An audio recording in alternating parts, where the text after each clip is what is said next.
We will call the meeting to order. Would everyone please rise, face the flag as we say the Pledge of Allegiance. I pledge allegiance to the flag of the United States of America and to the republic for which it stands, one nation, under God, indivisible, with liberty and justice for all.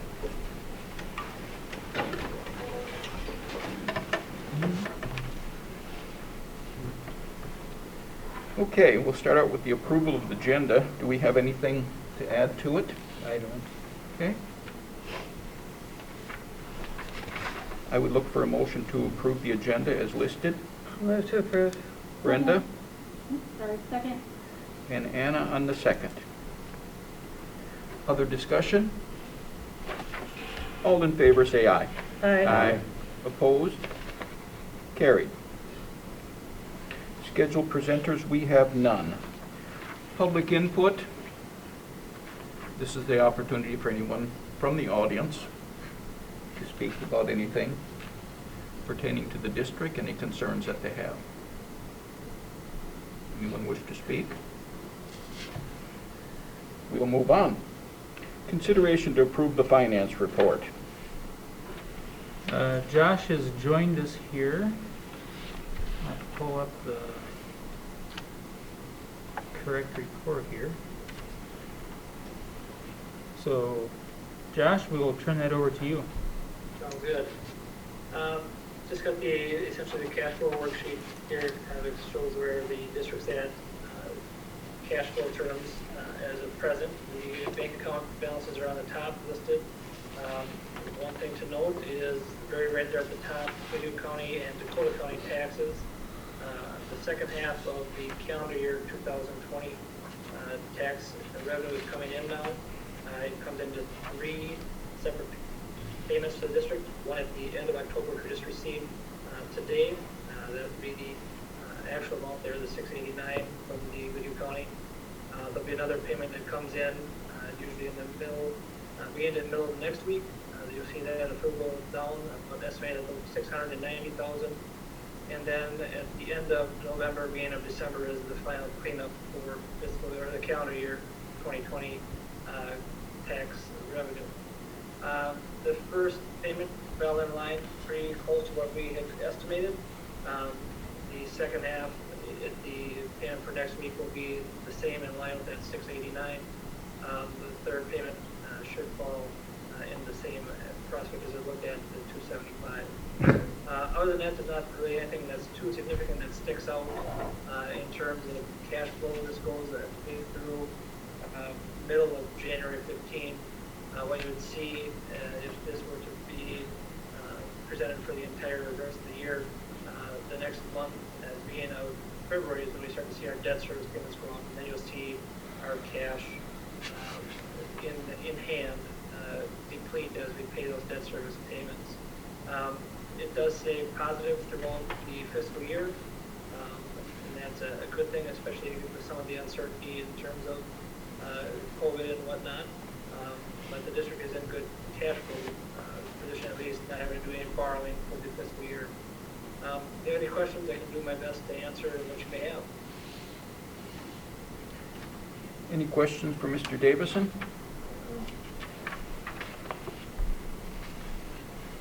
If not, I would look for a motion to approve. So moved. Moved by Bill, I'll second. seconded by Larry. Other discussion? All in favor of the approval of the finance report, say aye. Aye. Opposed? Carried. Consent agenda items. Items under the consent agenda are considered routine and will be enacted under one motion. In the event a board member wants to discuss any single item, it can be removed from the agenda for separate action. 2 things here. The blank paraprofessionals asking for an extended leave again are Pam Langevin and Candace Thielen. The middle paraprofessional, I believe, was an extra typo on there, so that should be taken out. Where did that go?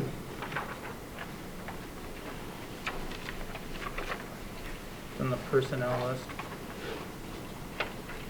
Maybe we'd like to acknowledge donations. Yeah, I can Okay. acknowledge donations also.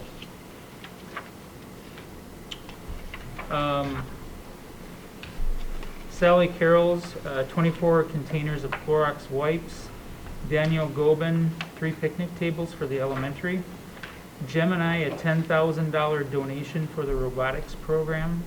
Danielle Mengi, lap desks for $126.27. Haley Anderson, $27.98 for water bottles. $85.48 from Bonnie Shoquist, dispenser pumps, lap desk, and lay-in stay ball. $29.99 Heather Otto, beach towels. $50.91 Kelly Hobel, 2 play and stay balls with face masks.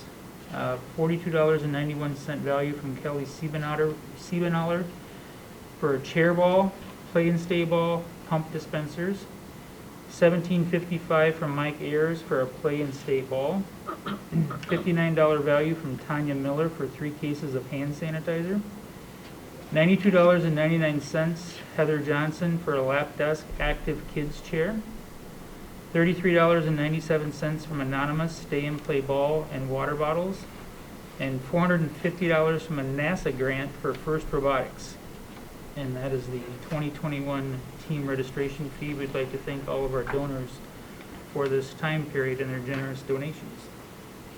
And I think those individual donations were from an Amazon wish list that was put together by PTO, Okay, that I think is still active. Oh, okay. so the individual donations, if you didn't hear that online here, is from an Amazon wish list, and we think that that is still active through PTO. How do you access that list? I believe if you go to the Link. PTO website, I think. Okay, there's a link on the PTO PTO website. or Or the on Facebook their site? Facebook. Okay. Yep.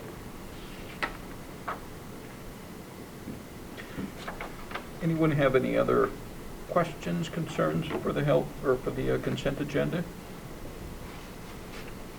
If not, when you're prepared, I would look for a motion to approve. I'll move to approve. Bill on the motion, I'll second. seconded by Katie. Other discussion? All in favor of the consent agenda approval, say aye. Aye. Opposed? Carried. Moving right along, we have no old business to discuss. Under new business, the consideration to approve the Carter Revland I Love My Teacher Scholarship of $500. Yes, the Revlin family would like to create a new scholarship in memory of their son Carter. This scholarship will be awarded as follows as the Carter Revland I Love My Teacher Scholarship, one award of $500. And this scholarship is made possible by the family of Carter Revland. I would make a motion to approve that. One second. Gratitude. Moved by Brenda, seconded by Anna. Any other discussion? Just very nice, wonderful way to, Memorialized. To memorialize. Yes, it absolutely is. Absolutely. And the entire, was in my daughter's class. They're 3rd graders this year, and they're also, all of the 3rd graders are getting t-shirts from the family. And- All of the 3rd graders getting t-shirts too? Yep. That's great.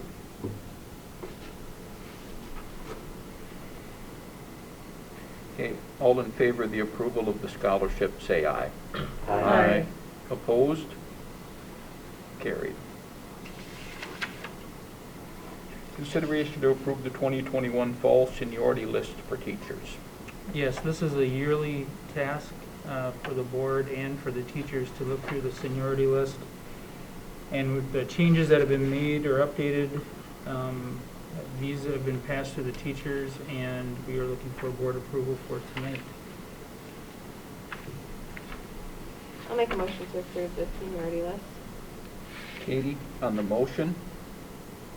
Second? I'll second. Seconded by Bill. Other discussion? All in favor of the seniority list for the upcoming, or for the school year, say aye. Aye. Opposed? Carried. Consideration to approve a leave request from November 10 to January 22 of 21. This will be an extension of Missy Clappert's long-term leave from the first quarter. This will extend it out through the end of second quarter and first semester. So I'm looking for approval for that. We have a motion. I'll make a motion. Brenda on the motion. Second. I'll second. Second by Katie. Other discussion?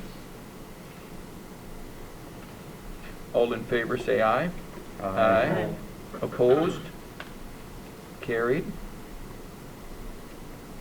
Consideration to approve the 2021 snow removal quotes. Also attached are the specs for same. The first item here is the specs that were sent out a while ago, and they were due this past Friday. We only had one quote come back, and I don't know if Dave or Josh can speak to the amount of, I know there was more than one packet sent out to different companies. Yeah, I can. There was at least one other individual that came into the office to pick up a packet, and I know from talking with Dave that he had sent out 2 others, so I think we had a total of 4 packets go out. I'm not quite sure. They just ran out of time or interest or what it was, but Anderson's came with their quote Friday by 2 o'clock, and that's what we've got presented for you. Okay, so one and only quote, huh? Yeah. Were they given a deadline to get that back? Yeah, this past Friday at 2 o'clock in the Okay. district office, and we only had one come back in. When you're ready, I would look for a motion to approve. Anderson is our one and only quote.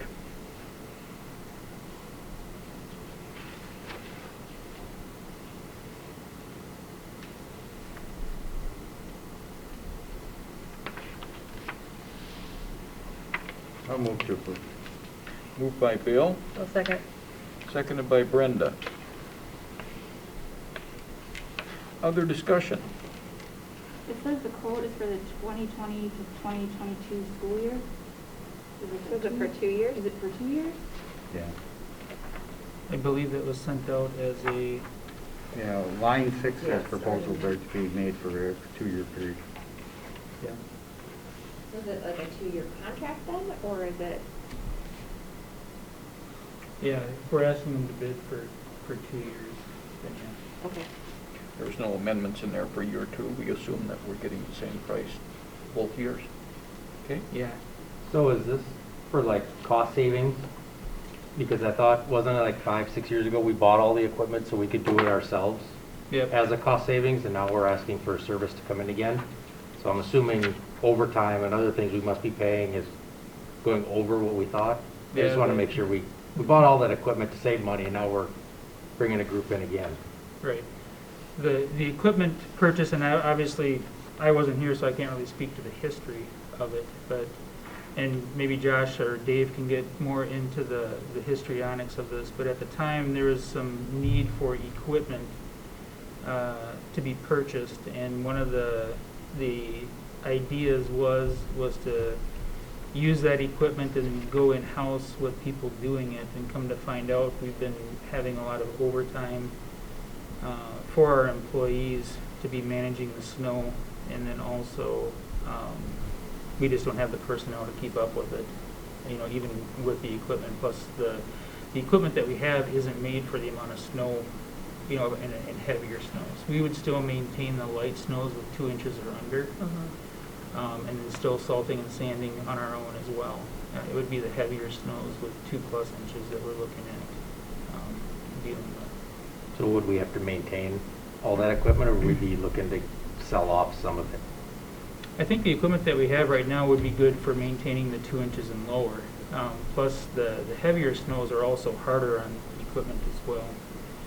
And I don't know if Josh or, I saw Dave pop on here as well. Yeah, I'm on here, and I can clarify anything. You know, originally, for us to do the snow removal, it was more to be able to purchase the equipment rather than create a cost savings, even though they both happened. We created a cost savings but we freed up the funds to be able to pay for the equipment. And just please keep in mind that the equipment isn't just for snow removal. I mean, that's something I've had to clarify a few times. We use this equipment every single day, all year round, unloading trucks, maintaining the property, maintaining irrigation. So this equipment is not, it does do snow removal, but it's also used for many other things in the district. And we had to go a certain amount of time to be able to use the money. We weren't paying a contractor. That is how we paid for all the equipment that we currently have. And of course, one of the major issues we had with the snow removal were the extras. And I know Josh can kind of help me out with this a little bit, but that's the extra cleanups. That's after it snows, the cars are in the parking lot all day. We need to do a cleanup. Well, we were getting charged for that every single time. It became really excessive. Well, now that we have this equipment, those extras are not happening. So we will continue to have a savings and still operate under the same budget that we always had for snow removal. So what we've gained out of it is equipment to be able to maintain the property at a higher level, and at the same time, we're operating with the same budget that we've had for snow removal. And like I said, maybe Josh, maybe you can help me out with some of those extras that we used to incur. Sure. So generally, the contract for snow removal has been at the 2 inches or above. If you bid it less than that, it can be pretty outrageous considering that the amount of snow time that they'd be up at the school to clear things out. So every time that there was an inch snow, an inch and a half snow, whatever it may be, we would need to call in that snowplow crew to come in and clear things because we didn't have any equipment to do it on our own. When Dave came on board, we did have a severe lack of equipment in the district. A tractor from World War II era and a truck that's well, it's still around, but it's kind of beating around on its last legs. But nothing that we could plow with other than a couple of shovels for entryways. So when Dave came in, we ended the snow contract, got some equipment, and used the funds that we would have been using for snow plowing and snow removal to purchase that equipment. Those machines are paid off. They're in the district's free and clear. And we found that now in order to have our crew do everything, including the 2+ inch stuff, we're coming into things like overtime and running guys pretty long on hours. So kind of made sense to do just the 2 inch and over, and Dave and his crew responsible for everything that's under 2 inches. Kind of get the whole and still stay within budget. There's no increase to the operations budget by doing so. I don't know if that helps answer some things. If you have some more questions, I can maybe help clear out. Does that help? I can also do the same. I would add that, you know, when this did take place, we thought it would be somewhere around 2 years. We would have to do this for the savings to pay for that equipment. It probably was more like 2.5 years, but now we have equipment here that we use, like Dave said, for a variety of different reasons. And it never was going to be a forever thing. It was just, it was a good way to purchase some equipment, and the custodian staff bucked up, and now we should get back into what we're doing. So we have a motion and a second on the floor to approve the quotes for, let's get it correct, for the 2022. I actually have a question. Since this is per occurrence, do we have like an average number that we use that we're anticipating based on previous years where we've had more than 2 inches? I realize weather is unpredictable, Right. but I think we just had 8 inches of snow last week. Like, that doesn't usually happen in October, but how do we budget for this if it's a per occurrence expense? If we're looking at, and maybe Josh and Dave can speak more on how we averaged it out, is that the best way to say that? The way I was looking at it is it's probably once a week you'd get more than 2 inches, you know, if you average that out throughout the winter. So you're looking at, I don't know, 20 occurrences throughout the 5-month winter, so to speak. And I don't know if Josh and Dave have anything else to look for that, but that's kind of on average what we're looking at, is once a week of getting 2 or more inches. Some weeks you might have none, and some weeks you might have 2 occurrences. Yeah, I think what we find out, and this goes back now trying to test the memory a little bit when we had a service come in and cover all of the snow removal needs, but generally it's up to the company putting out the bid to estimate what they think there's going to be their snowfall for the year. We'll be paid that price regardless. Where we had problems in the past when we didn't have equipment to help clear anything under 2 inches is we have a contract set for, say, $45,000 for the season of snow removal. But anytime that there was less than 2 inches of snow, they need to come in. We have to think for those extras, which we know will be able to clear. So that $45,000 base, for example, would have been based on, say, 22 average snowfalls of 2+ inches, and that's based on that contractor coming in and giving us that price. We don't really set that. They've got the histrionics of what kind of snowfalls we might see in the area.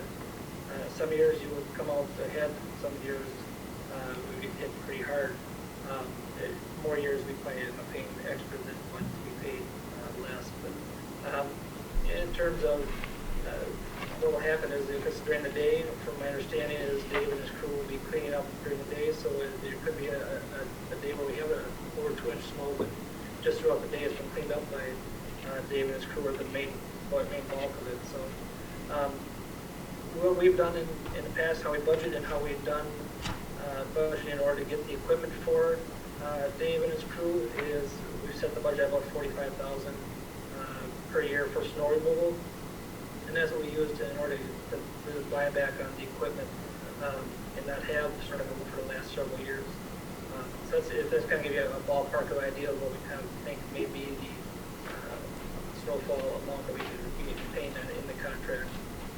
I think a big part of what helps control this is the fact that the equalizing factor we have now is we actually have the equipment to be able to maintain some of the snowfall and the in-between stuff where a service would be there, which we never had before. So to be able to stay within that budget, we have the ability to use our own equipment to do that, which we've never had before. And that includes sanding and salting of the parking lots.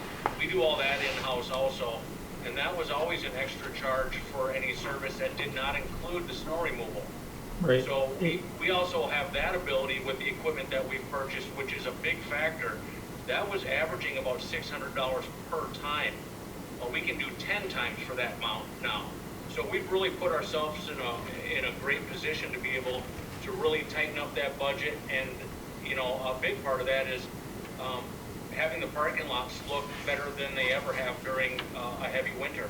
So I think we've really put ourselves in a great position to be able to control that budget and maintain the lots. Okay. Good. Yep, that Okay. covers what I was looking for. Thank Perfect. you. So the bid or the quote here is for 2022. The Yeah, we need to probably motion, motion that into the statement, friendly amendment or whatever. yep. We'll amend that snow removal quote to include 22, so it would be the 2022 or 2 seasons. Based on that, Bill, does your motion still stand? Yeah, so just for clarification, you're talking about on the agenda versus the quote, because the quote is 20 to 22. Yeah. Right, but Yeah. the agenda The says agenda, 1. I just yeah, want to so- make sure that we've expanded that. Brenda, are you okay on the second? Yes, I'll second that. Okay. We have a motion to second on the floor for the 2-year snow removal quote with Anderson. Any other discussion? All in favor of approval, say aye. Aye. Opposed? Carried. Consideration to approve the 2021 winter head and assistant coaches. This list comes in from Reed, who is, I believe, still on here tonight. There's a couple of TBDs listed in here and some of the different sports here, but I'm assuming there's still plenty of time here to get them hired before the beginning of the season, which I think has been delayed a little bit by the State High School League. I don't know if you want to speak to that a little bit, Reed. Reed shows up here, but he's must not be able to hear me. Muted. So we haven't added anybody to the TBDs at this point in time, you're saying? Right, Okay. yep. So- And maybe Josh can give an example of the boys' basketball Yep. season beginning later. For sure, so, we're not pushing back as far as, girls' basketball. We'll start our season November 23rd. It is pushed back a week from, I think, where we started normally. Girls' basketball will start December 7th, and, basically it's because of the reaction to the fall, starting up later and then being pushed back. In terms of coaching staff, I can at least speak towards, mine. The assistant there, Doug Rensko, as a volunteer assistant, is a non-paid, but we like to list the coaches that we'll be working with, our players. The other two spots, JV and the C squad, long-time coaches with our staff, and the 7th and 8th, we're going to be looking to fill those, and I have a couple of prospects, but that'll probably be on the first November board meeting to fill those spots, but those will all stay within the Schedule C for boys basketball. As you go further down the line, you'll see a couple paid by booster groups. We like to again list those. They're not on the Schedule C, but those booster groups, the dance booster and the mat rats, pay for those additional coaches. But again, we want to have all the coaches approved by the board so we know who are working with our student athletes. I did see Reed jump on, so are you can you hear us, Reed? I see you, Reed, but I can't hear you. You must be having technical difficulties. I just got a text from him. No microphone yet. So, any questions about coaches? So they are as shown, the TBDs will arrive later? Yep, the coaches are as shown. I'll make a motion to approve. Motion by Katie, I'll second. seconded by Larry. Any other discussion? All in favor, say aye. Aye. Opposed? Carried. Consideration to approve the community survey. As you recall, we engaged with School Perceptions to create a community survey to engage in a variety of topics from basically how we are doing and where can we improve. They're asking some financial questions as well. We had a survey committee set up, made up of administrators, teachers, and board members to review the findings of ISG. And I sent that spreadsheet out in the board packet. It's a pretty heavy-duty spreadsheet of items that they listed from, and they ranked all the different items that they went through. So we spent a lot of time with them and our admin team getting some ranking going with them on these items. And basically what we came up with for the survey was what should we prioritize with the community, and if we were needing to bond for some of these larger items, would they support some of these items? So we had to group some of these items into different areas to ask some of these questions. We also went down the road of asking to see if they would support a technology levy to help pay for technology in the district. One of the other spreadsheets that I sent out to you as well was introduced, I don't know, when did we introduce this, Josh? Sometime in the summertime, I believe. That might have actually been, starting to work on pre-distance or COVID, try to put together and get a better handle on where we're at for capital expenditures and LTFM expenditures. Right. One of the things that we discovered as we were working through this worksheet is that our LTFM revenue versus expenditures is in good shape at this point, and LTFM is our long-term facilities maintenance. However, our capital items, which include such things as technology, our GCED lease, our lease levy, textbooks, replacement of some technology like phones, we are in the negative down here, and this is a contributing factor to our undesignated fund. And so any money that we are short here in the capital comes directly out of the undesignated. And so one of the thinking was to engage with the public to see if they are willing to vote for a technology levy that would relieve these expenditures up here under technology devices that we have on a yearly basis, and also include such things as the networking capabilities in both buildings and the staffing costs for our technology, basically to pay for all of our technology. And so that's how that question was derived in the survey as well. And so hopefully we will get some answers and some better direction from this survey after we send it out to see where the community is at with telling us how we are doing and what we can improve upon, and also what their appetite would be for any tax increases if the board so chooses.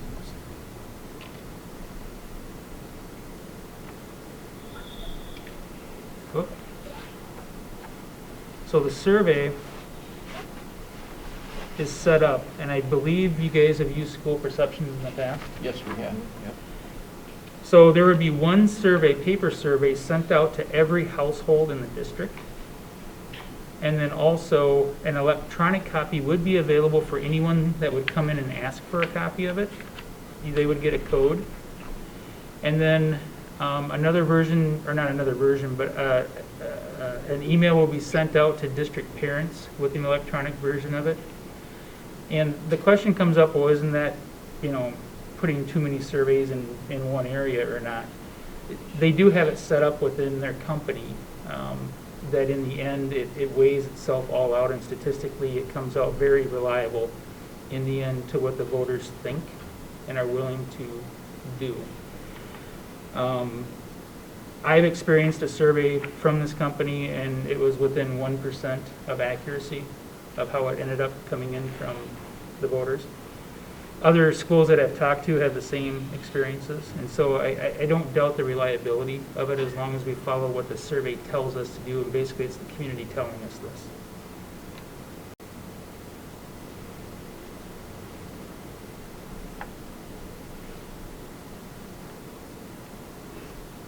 Any other questions? I have a few. Yeah. This is a really long survey. I was curious, so I took it and I timed it. I'm a pretty quick reader, and I'm pretty decisive, and it still took me just over 19 minutes. And from a professional point of view, if your survey goes longer than 8 minutes, you lose up to 20% of your potential respondents. Was the length of this advocated by school perceptions, or is this the result of everything we wanted to ask? This was advocated by school perceptions as part of their process. We let them know the direction that we wanted to go with this.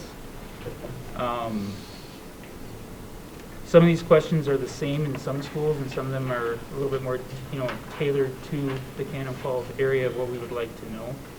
But for the most part, this has been the length of their surveys that I've used in the past and that other schools have used as well. I think when we reviewed this as a survey committee, Sue led us through all of it, but at the same time she said, is there anything you'd like to delete? We made several changes during the course of the committee meeting, and she was very straightforward on the length of it, and also any amendments that we'd want. It really is our survey. It's really designed for us. So, and it's not dissimilar in size to the last one that they used on our behalf. Yeah, 19 minutes is a lot. And that was after having read through it once without answering the question. So it's just something to keep in mind. Do they give us what they anticipate for a response rate or a completion rate? Because sometimes it's different. And do they take responses from surveys that are not fully complete? So if somebody gets 75% of the way done, do they still factor the answers of the questions that they completed into the overall numbers? I will say yes Okay. with that. I can follow up on that question, I Okay. guess. But I do know that we had was it 32% response rate at the last district I was in, and they said that broke a record. Yeah, that's So, pretty high. you know, they look for that 20 to 25%, you know, as they considered a good response rate from within the district, and then they use that to disaggregate that data. I'm guessing that they probably have a process for half-completed surveys within their process.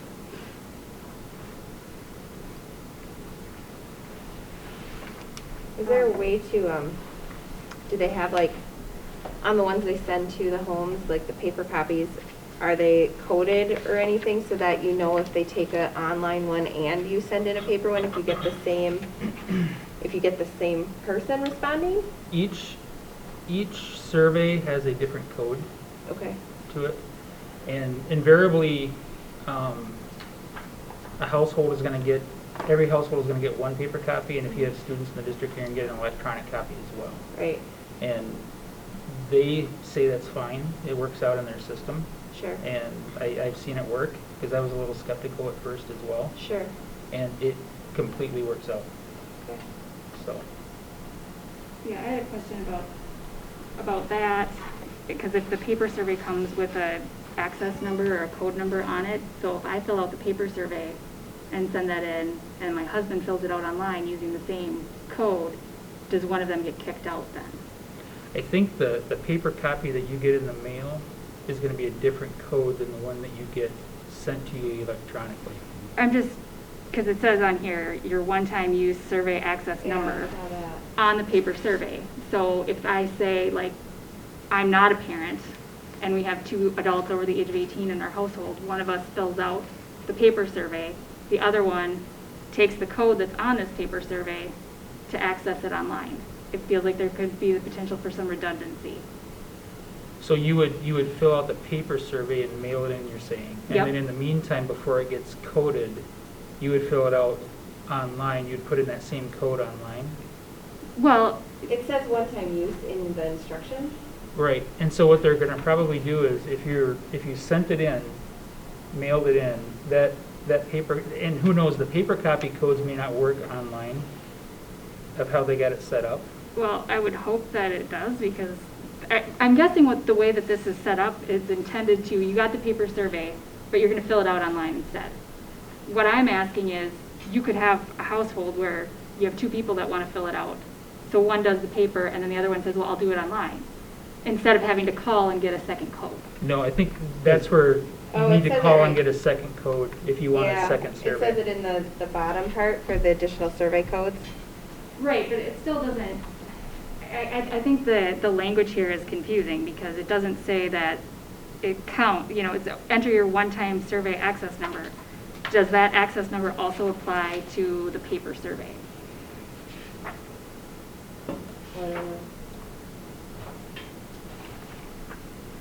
We think it might be worthwhile getting some For additional clarification access on that. codes. For other adults in your household, you can call the district for additional codes.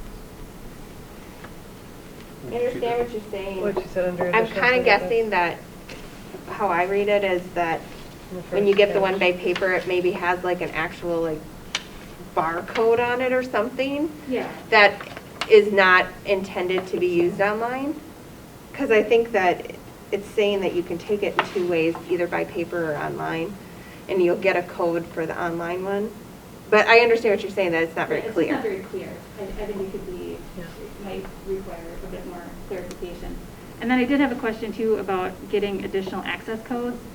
So if you're getting an access code because you want to complete the survey online, isn't there a way that we could have them request additional codes by email as opposed to making them call? I just feel like people are so hesitant to pick up the phone. I feel like that's a barrier that we could potentially eliminate if we offered the option of getting the codes online. Or texting, Yeah, just, something easier.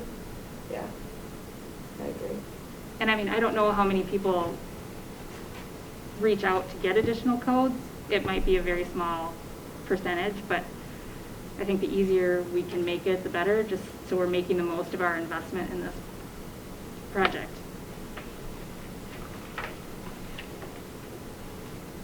Yeah, I will talk to Sue before we get the final piece to see if we can add that emailing or texting to come in. I think that would be good. Sorry. Just in clarity, the mailing itself is going to be to every taxpayer in the district, right? Household. Well, It actually go to every household, not necessarily every, so you might have a renter, if that's what you're talking about. right, and that's what I'm trying to get the clarity to. So, because the additional codes,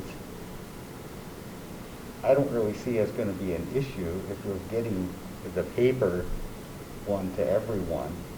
Right, you might have, Lose it. Right, but it's One like, per I wanted household, to take though. it and my husband wanted to take it too. But you're being mailed for the household. Right, but there's 2 adults in the household, 2 voting adults is 2 what you're saying. voting adults. So you might have a different perspective I than might your have a husband. different opinion than my husband. Yeah. So, That's not going to happen. but if it, you just, for, Yeah, I you see know, what you're saying, but, I mean, the 20 to 25% Right. response rate. and I understand what you're saying too. Yeah, and we want to make sure that we get people surveys that want to take them, obviously within the school district area, so. But yeah, we will certainly talk to Sue about those options.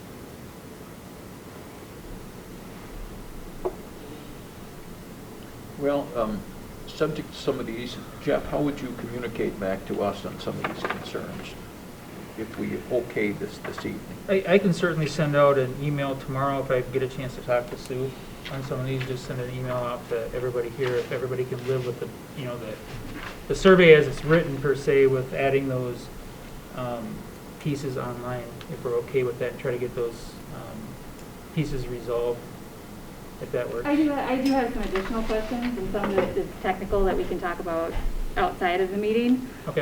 But the one, I guess I have 2 things at the end about the respondent information, where it asks, do you have children attending school in the district? And you can say yes or no. I think if they say no, we should have something that asks where do they attend and potentially why. Because I know that that's something that has been discussed in the past that we're trying to figure out.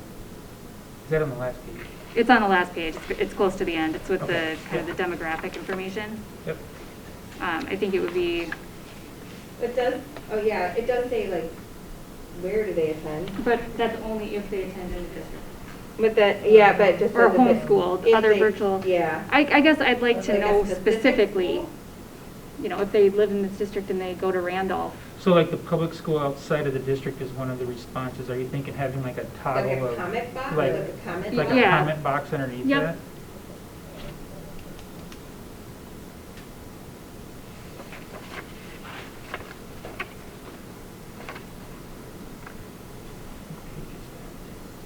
Next slide.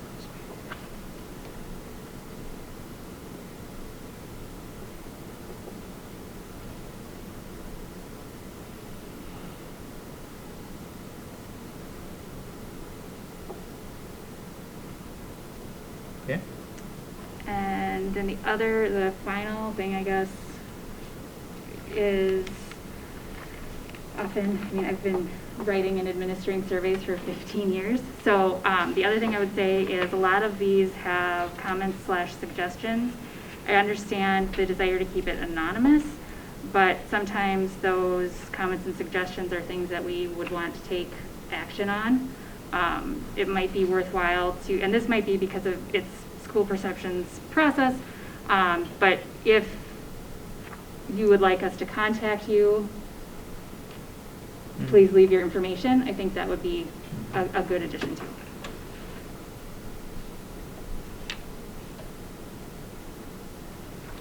Right, because you could keep it anonymous, or you could It's choose up to to them. put your name on it. Yep, it's up to them.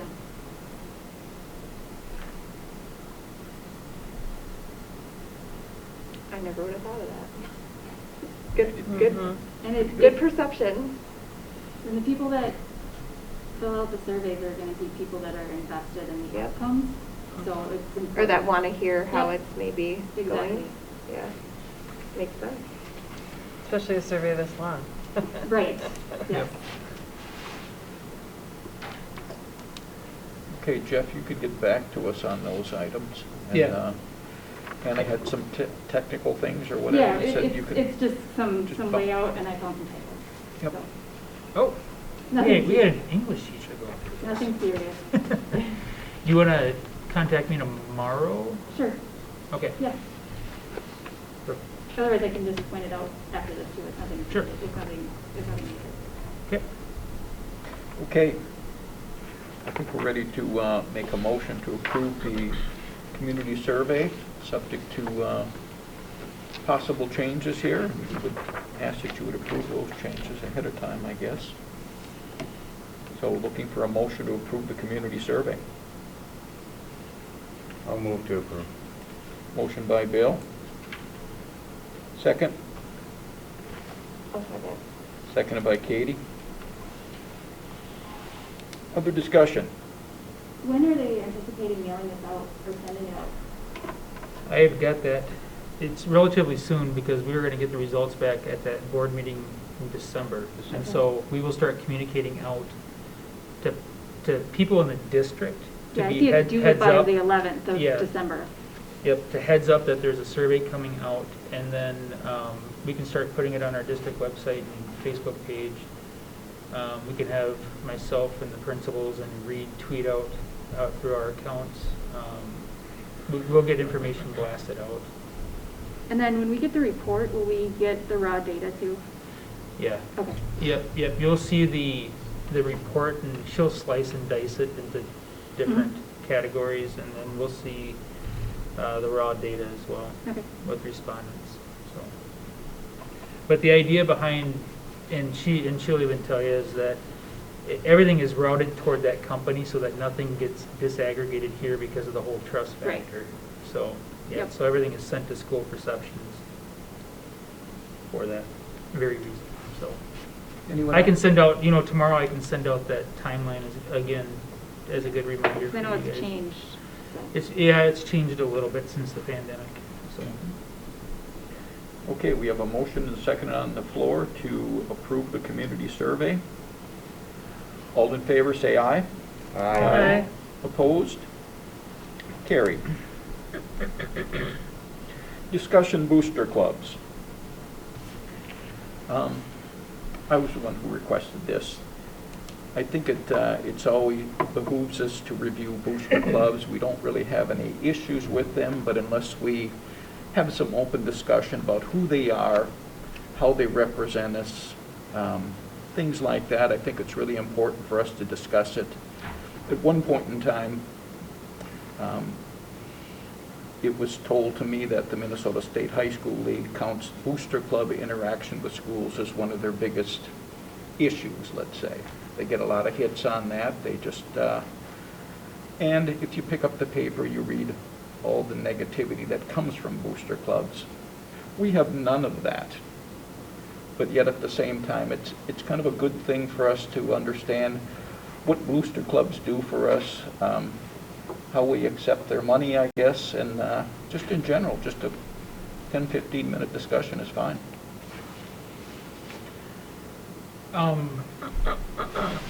We have Reed on here. Do you have your microphone issue resolved, Reed? Can you hear me okay? Yes. Okay, Perfect. good. Sorry, everybody, for the operator error earlier. I'm in another campus here trying to watch my daughters play volleyball. So as soon as I heard my name, I tried to hightail it out. Screwed up the microphone somehow, so I apologize for that. In regards to boosters, the high school league, Bob and everybody else, officially, the booster clubs and activity accounts, they can support their programming during their official in-season only. Anything out of season is not acceptable. So that's a big clarification that not everybody is aware of or understands. I've had some short introduction conversations with some of the football booster club members, and I'll be hoping to attend a meeting in the future. And I've had contact with just Jamie, our dance coach, not anybody yet from the booster in that program, but we'll look to attend a meeting in the future there as well. Just to help be a sounding board, make sure that what their goals are match up with our goals, and make sure that we're doing everything on the up and up and not risking any of our student athletes any eligibility. Are those the only two groups that Cannon Falls has?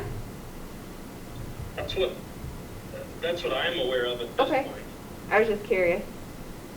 I guess those are the only ones that I was aware of too, Okay. so unless somebody knows anything different,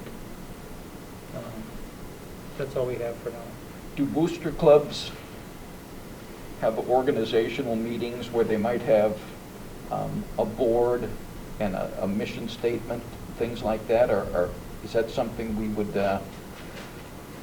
be able to review? Reed, do you have that? Did you hear that? I think I did.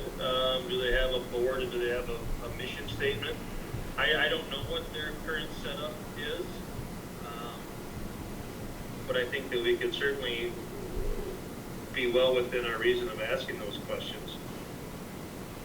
Yeah, I really don't know what's appropriate with them. I know that we met with the Youth Athletic Association, and since they used our facilities in the past, we required them to have their own insurance policy, and just met with their board of directors. They had all their ducks in a row. I think like the band boosters, that's another Oh, yeah, entity. band. Yep. So I wonder if So they still have. I was just kind of Yeah. wondering about the structure, I guess, more than anything else. I wonder if it would be worth inviting each of those booster clubs to come in and at least talk with us about their organization and What how they they're do. made up and what their goals are, Yeah. I guess. Obviously, with the way the school districts are set up, we control student activity accounts. So the fundraisers that you guys approve each year, for each entity gets one fundraiser. That money goes into student activity accounts, and the fundraising money, or from the boosters, is completely separate and outside of the district. Okay. And so that has to be given to the district Okay. as a donation Okay. for that, or it should be given Sure. to the district as a donation. Okay. And so that should be clearly recorded, and Josh had to jump out to go to coronation, but that is the way that it has worked. I know in the districts that I have been, and then I've seen it work here that way as well. Okay. The activities of the boosters, and again, that's why we want to work closely with them, because there are some instances, as Reed mentioned before, that they could actually affect the eligibility of our athletes, depending on what their activities are. And so we want to make sure that we're on the same page from that aspect. We can't control how much or what activities they do unless they are on our campus doing them. Okay. So if they're not on our campus doing them, or at our event per se, even though it's not on campus, then we don't really have much control from that aspect. Sure. A clear example would be John Birch. We don't own John Birch, but we do have events held there from within the fence Okay. area. And so when it's our event there, we have control inside the fence. Okay. Outside of the fence is public property, and Sure. we don't control that during our event. Okay. The only thing that we really control down there is to make sure that we have places for our buses and ambulances to park. So at your event, it would be correct to assume that they would have to follow like any school policies Yeah, if they are either on our property or within your event? or within the event Okay. space, they should be following. Whatever policies the school has Right. for certain things, whether it be Yep. COVID or whatever. Right. Okay. Yep. And that's where it gets a little tricky, is when something is happening not on our property Yep. here, so. Okay, just curious. Yep. No, I think it would be good if Reed, if you can make contact with the people from football, dance, and band boosters, and we can set up a time to invite them to come in, just to have some casual Yeah. conversations around their entity and kind of some of the goals, I guess. And just informational even, just Yeah, how they run. informational, yep, Yeah. absolutely. And I know in some of the instances, they have to have a reason to exist. And so their reason to exist is to raise money and donate money in, you know, For their program. for their purpose. Right. So I would hope that we would have similar goals, is the best way to Sure. put that. Any other questions or discussion items that we should run through on boosters? Kind of just revisit is what we were looking to do. Reed, do you have any other comments or thoughts? No, I wasn't able to hear everything, but I did hear your summary. Would you like all three of them at a November meeting? You know, Or- that- Or they could do one at a Just- time. Yeah. We could do one at a time, that might help. Okay. We could have them as a guest speaker. Lori has the presentation list that we have set up here, so if we can find some open spots, that might be some good time to have Okay. them come in as well. Sounds good. Okay. Anything else on that topic? We are nearing the end of everything here. If you look at the next scheduled board meeting, it's November 9th at 6 p.m. I'm guessing the same locale. Mr. Hodges will be the presenter of middle school, high school update. We've got the fiscal year 20 audit coming up, world's best workforce, calendars, what are these calendars? Calendars for the upcoming next 2 years, school Okay. year. We're kind of in the middle of working on that currently. Yep. I will say the world's best workforce, the state's in the middle of probably going to change that, and so they may hold off on having us complete the world's best workforce paperwork for this year, but that is yet to be determined, so that may or may not happen in November, or even yet this year, because of no testing data from last year, and they're trying to figure out what to base the report on, so. We'll have an opportunity to meet our new auditors, I guess, at that meeting, Yeah. the Yep. November 9th meeting. Yep, I'm assuming that the audit's still on course to be done by then. Okay. Anything else before we depart? Yes, I have something that, do you want to go? Okay. Go. I just wanted to let everyone know about the Cannon Falls Ed Foundation having a poker social this Friday.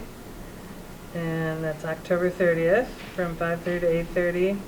Sponsored by the First Farmers and Merchants Bank downtown.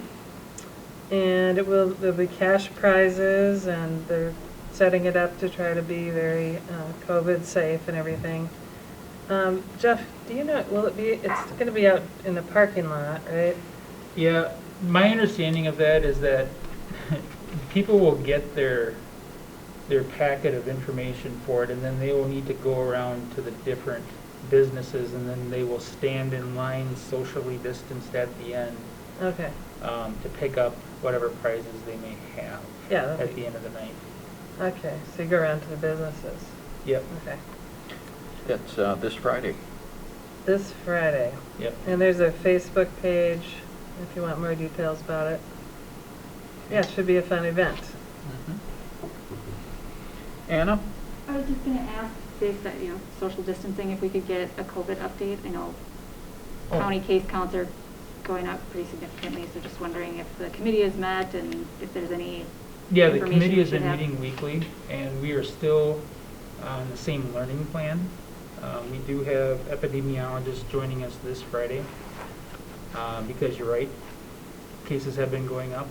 They were ebbing up and down a little bit, and now they seem to be on a consistent pattern upward, so there may be changes on the horizon coming up in regards to the learning plan, but we still need to follow the data in regards to that.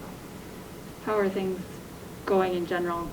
I know, are we having issues with getting subs? How are things Subs are, they seem to be, and I saw the principals on here earlier, we did have some troubles today, but we were able to cover in-house. Or is Tim and Jen still on here? Yeah, I'm on here. Can you hear me okay? Yep. Yes, so we've had a couple of days where we had to pull our specialists into the classroom. So that would mean, that instead of having, students wouldn't have art for the day and that teacher would go into the classroom. So we've had several days of that. I'm just very thankful that we've been able to do it in-house. So that's kind of where we're at. Tim, how's the high school been? We've been okay so far. We had a couple of days where we didn't get subs, but we were able to fill them by hourly subbing people during their prep time.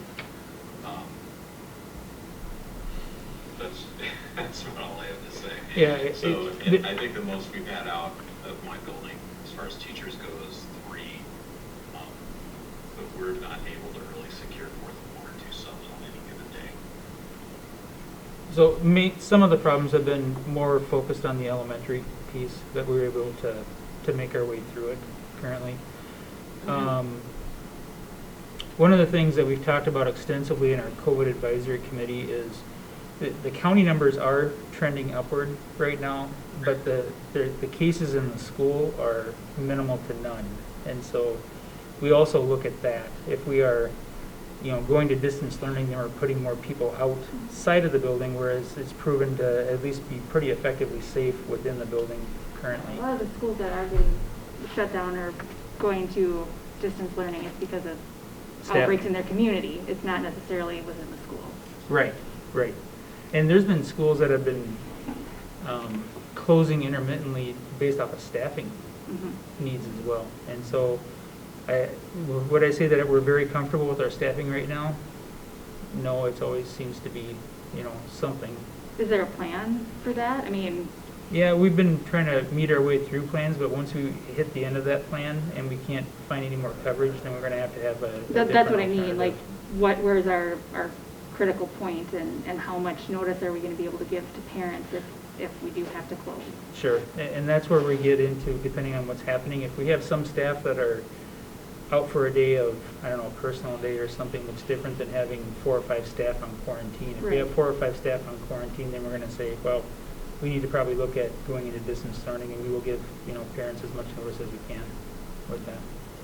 This really merits its own agenda item, and I would really encourage us to maybe on November 9th, bring us up to date on it. Sure. Maybe some committee findings, and we can get immersed in this just a bit more. Okay, good topic. And just related to that, I want to say a special large thank you to the team at the elementary school that is managing pickup and drop off, because they are doing an exceptional job of keeping our kids safe and keeping traffic moving at a reasonable rate, despite a very challenging logistical setup. That's been a very pleasant surprise this year, I think, from day one, the pickup and drop off at the elementary. I don't know if you heard that, Jen, or not?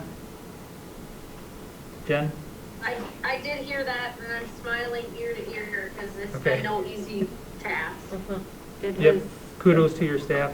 Just a great job. Yeah, and really it is. It's a lot of people that don't typically have duty are out there with me, and one of our continued struggles is that we typically pre-COVID would have our preschool parents walking their precious children into the building, and now that we don't have that, I'm just asking for understanding for those that used to have preschoolers, is that these 3-year-olds cannot get out of the car on their own, and so it presents an issue. Anna, I know you're not in that first lane, but it presents an issue when you have 4 people stopping, getting out of their car, and so we're trying the best we can with what we've got going on right now. So I appreciate the comment. I've been impressed by the creativity of some parents trying to create 3 lanes of traffic instead of 2, when it really should just be 1. But I've been incredibly impressed, and they're always smiling, and I've been really, really impressed with the team that's keeping our kids I will pass that safe. on to them. Thank you.